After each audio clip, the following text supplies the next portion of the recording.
A pesquisadora Inaê Lopes se tornou referência nos seus estudos de relação entre África e Brasil. Ela foi um dos destaques da FLIP, a programação oficial da Festa Literária Internacional de Paraty, na qual falou a respeito dessas marcas de escravidão ao longo de mais de 300 anos de história no país. Se acompanha um trecho da fala potente de Inaê a partir de agora. Eu sou Valmir Moratelli, colunista de Gente, da revista Veja. Como foi o processo do Brasil imperial para a República, né? E que eu acho que dialoga muito com o momento atual, né? Que é sempre uma classe, né? Em geral de oligarcas, que acabam decidindo os rumos do país. Então, como foram as escolhas para romper com esses silêncios?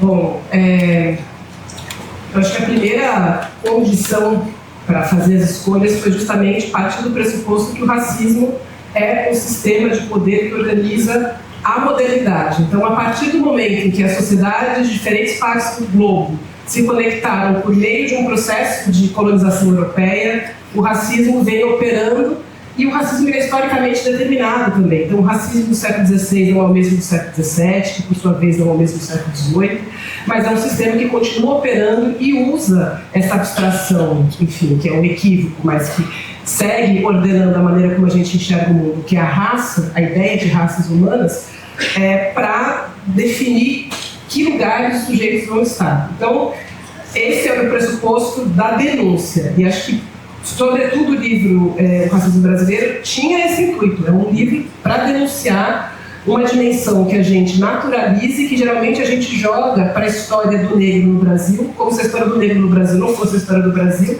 e como se a história do racismo não tivesse o outro lado, que é a história branca, né, dentro desse sistema.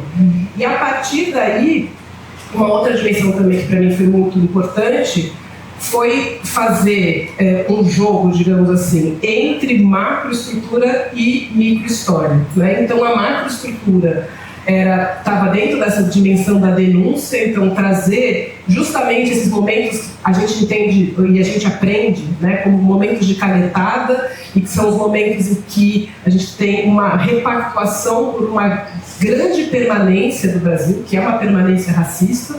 Então, tanto a abolição da escravidão, como você mencionou, mas também o processo de independência, todos os momentos agudos da história política do Brasil são momentos de repactuação do racismo. E, ao mesmo tempo, a ideia foi trazer, no racismo brasileiro, essas vozes dissonantes, que também não são nem tão dissonantes assim, porque existem muitos movimentos e muitos sujeitos negros que estão resistindo desde o primeiro momento em que um africano chegou aqui na condição de escravizado, e essa resistência também tem múltiplas formas, mas trazer um pouco dessas dinâmicas de alguns sujeitos que são um pouco mais conhecidos para o público mais amplo, justamente para a gente também não cair num erro que às vezes é possível de cair, de que a história da resistência negra começou na República ou começou nos últimos 45 anos, o que não é verdade. A gente tem um acúmulo de história de resistência negra que é a história do Brasil. Então a ideia era sempre fazer, a minha ideia foi sempre fazer esse contraponto, mas, como eu disse, lançando mais luz para esse aspecto de denúncia dessa condição racista que nos organiza.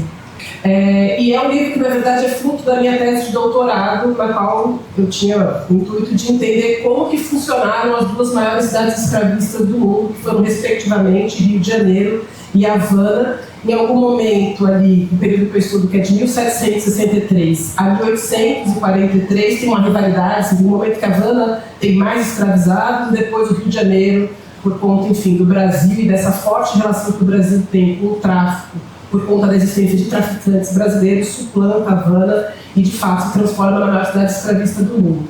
E a comparação, ela vem, em grande medida, por conta de um conceito, né, da historiografia, mas que eu acho que é um conceito bem importante para a gente trabalhar aqui também, que ajuda a desmontar algumas ideias, que é um conceito de segunda escravidão, que é um conceito que foi cunhado por um professor estadunidense chamado Dale Tomisch, e que tem como pressuposto defender a ideia de que no século XIX, né, e sobretudo depois da Revolução do Haiti, que é uma revolução que, de fato, muda a percepção que se tinha sobre a população escravizada, mas ela causa um grande temor também nas classes dos proprietários escravizados, e tem uma mudança da formação e do desenrolar da escravidão nesse momento. E o que a gente observa é que 3 localidades da América apostam na escravidão, enquanto o restante da América, aí da América Latina, basicamente toda, vai abolindo a escravidão à medida que os processos de independência vão acontecendo muito próximos, né? E as 3 localidades que mantêm a escravidão são, respectivamente, Brasil, Cuba e Estados Unidos. E mantém uma escravidão que está totalmente afinada com o processo da Revolução Industrial na Inglaterra.